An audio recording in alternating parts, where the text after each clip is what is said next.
धर्मनगरी हरिद्वार में एक राष्ट्र एक चुनाव को लेकर प्राचीन अवधूत मंडल आश्रम ज्वालापुर स्थित श्रीजी वाटिका में संत समागम आयोजित हुआ। कार्यक्रम में विभिन्न अखाड़ों के वरिष्ठ संतों के साथ केंद्रीय मंत्री शिवराज सिंह चौहान, उत्तराखंड के मुख्यमंत्री पुष्कर सिंह धामी, स्वामी रामदेव सहित कई गणमान्य लोग मौजूद रहे। समागम में श्री पंचायती अखाड़ा नया उदासीन के श्री श्री 1008 महामंडलेश्वर श्री करौली शंकर दास जी महाराज ने एक राष्ट्र एक चुनाव के समर्थन में अपना स्पष्ट और तर्कपूर्ण दृष्टिकोण रखा।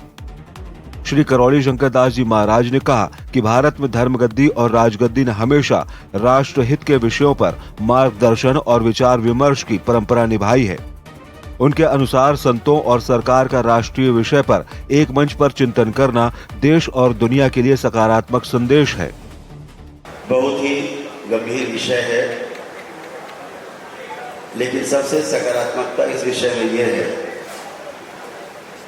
कि दो ही इस देश में गद्दियां रही हैं, धर्म गद्दी और राजगद्दी।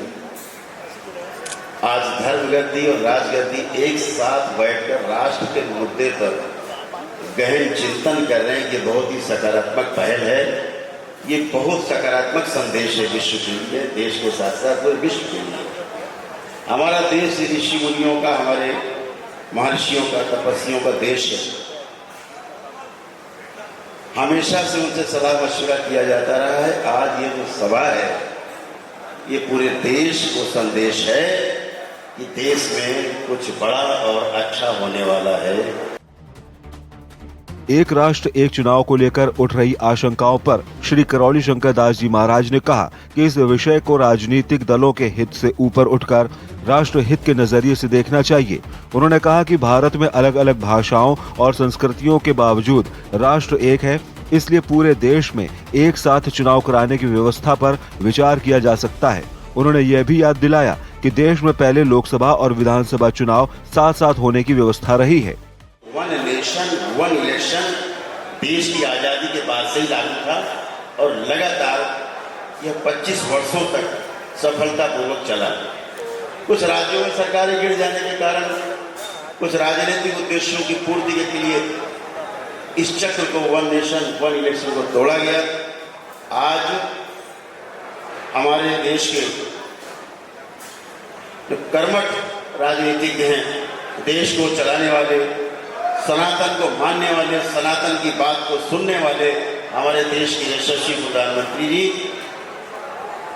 आदरणीय मोदी जी, उनके नेतृत्व में देश जो नई ऊंचाइयों पर चढ़ रहा है, हम सभी उनका हार्दिक अभिनंदन स्वागत इस मंच के माध्यम से करते हैं कि उन्होंने इस पर एक गहरे चिंतन के लिए हरिद्वार को चुना।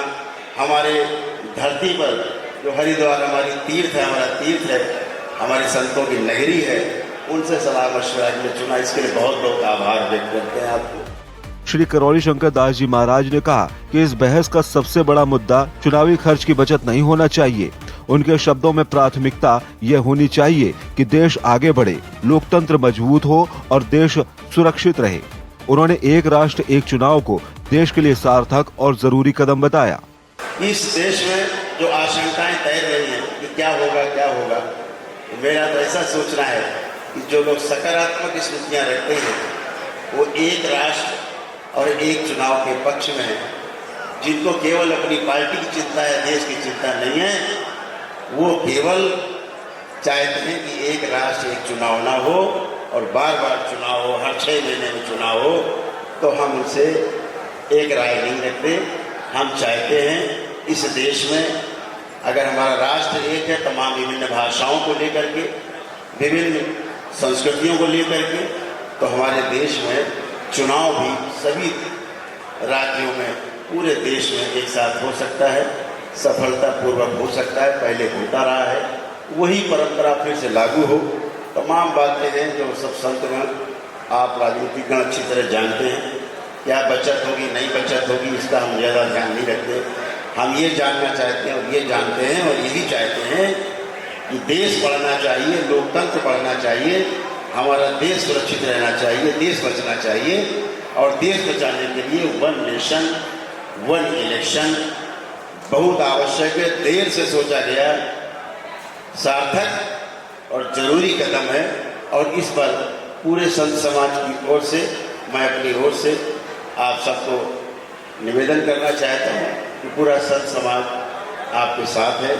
आज की राजनीति जो पूरी तरह से देश को एक दिशा में ले जानी है, हम उस दिशा में चलना चाहते हैं। आज की जो भारत सरकार, हमारी प्रदेश की सरकारें जो सनातन को आगे बढ़ा रही हैं, हम चाहते हैं वन नेशन वन इलेक्शन में संतों का सहयोग पूरा रहेगा।